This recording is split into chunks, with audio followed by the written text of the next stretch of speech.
Приветствуем наших подписчиков и гостей канала Эзотерика для тебя. Друзья, мы вас всех приветствуем в изобилии и достатке. Сегодня в этом видео мы с вами уделим внимание 27 июля. Поговорим, что это за день Акилы, что это за день Стефана Чудотворца 27 июля, что обязательно нужно сделать в этот день, а также что нельзя делать по народным приметам. Обязательно досмотрите это видео до конца, и вы будете знать много полезной информации. А прямо сейчас подпишитесь на канал Эзотерика для тебя, ставьте лайк этому видео и обязательно поделитесь этим видео с теми, кого вы любите, кого вы цените, кому вы желаете мира, любви, гармонии. Пусть они также услышат эту важную информацию. 27 июля отмечается народный праздник День Акилы. В этот день церковь вспоминает апостола от 70 Акилу. Другие названия праздника – дозоры или кочанник. В православной церкви этот день почитается как память святого Акила. И сегодня по церковному календарю день Стефана Чудотворца. Этот святой очень почитается церковью, а его мощи стали нетленными. Прославился Стефан своим добрым сердцем, потому что он всегда помогал людям. А в этот день помощь понадобится всем, ведь сегодня существует большая угроза. В этот день было принято молиться Чудотворцу, святому Стефану. У него можно было попросить защиты от любой напасти и покровительства в любом деле, с которым человек не мог справиться самостоятельно. И сегодня помощь Чудотворца понадобится всем людям. Почему? Потому что сегодня день опасный. Именно сегодня, 27 июля, чаще всего бывают грозы. И грозы страшные, с молниями, с градом.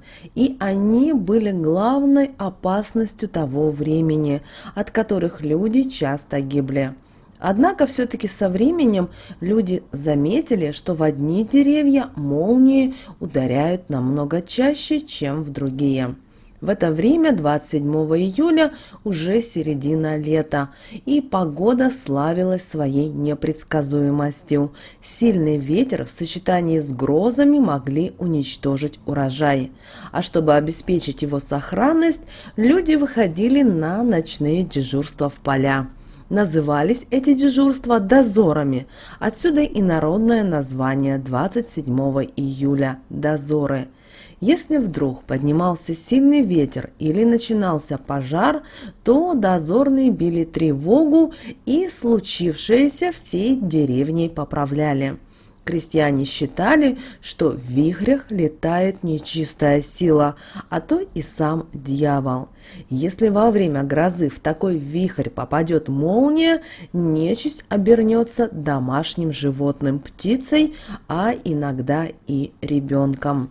И чтобы не принять беса за невинное создание и не дать ему накапостить, люди внимательно наблюдали за полями, особенно в непогоду. От грозы и сильных ветров существовали особые народные заговоры.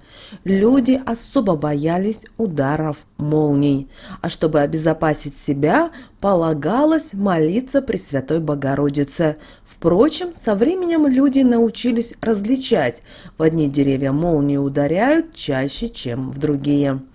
Больше всего небесный огонь притягивает дубы, ели, сосны и березы, то есть те деревья, корни которых уходят глубоко в землю и которые из-за этого становятся своего рода природными антеннами.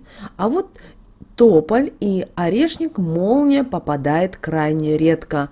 Это знали и наши предки, которые считали самым надежным убежищем от грозы невысокий кустарник. А кочанником этот день называют из-за того, что на капусте начинаются скручиваться маленькие кочаны. После обильных гроз и дождей начинали расти грибы, поэтому дети и престарелые в этот день выбирались на лесные опушки и собирали грибы. Хозяйки из грибов делали праздничные блюда. Избытки грибов сушили и запасали на зиму. В это время продолжалась уборка ржи, которая отнимала у крестьян много сил. Работницы, чтобы облегчить появляющуюся к вечеру ломоту и головную боль, обвешивали себя пучками соломы.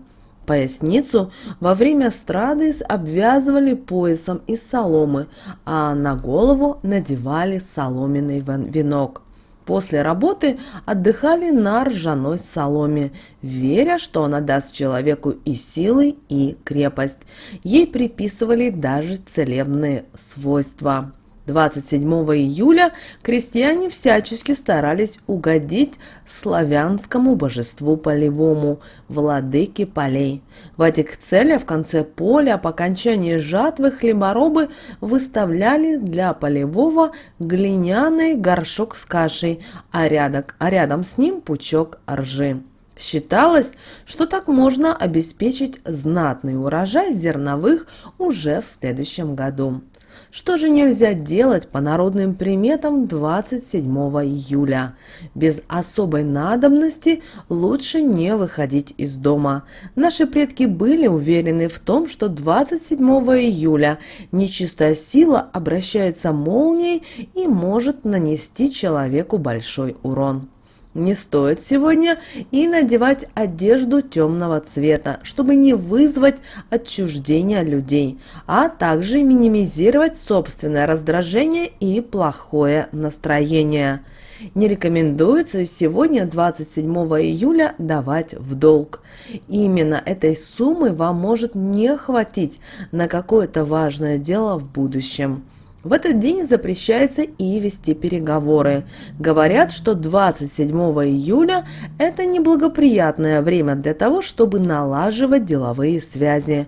Любые переговоры в этот день могут быть неприятными.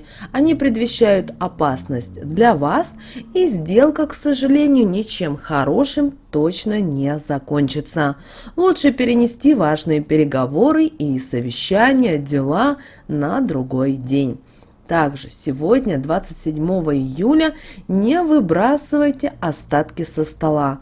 Почему? Потому что говорят, что в этот день вы отдать должны все, что является лишним для вас, тем, кто в этом нуждается особенно. Также этот день благоприятен для благотворительности. Вы можете передать вещи в детский дом, помочь одинокой бабушке и отправить даже деньги на лечение родственникам. И даже можете помочь кому-то донести тяжелые пакеты или сумку. И это также уже полезное дело. Старайтесь именно сегодня помогать людям. При этом не просите ни в чего взамен, и пройдет время, и вы увидите, как это простое, доброе дело обернется для вас чем-то добрым, хорошим, и которое, возможно, поможет вам в будущем.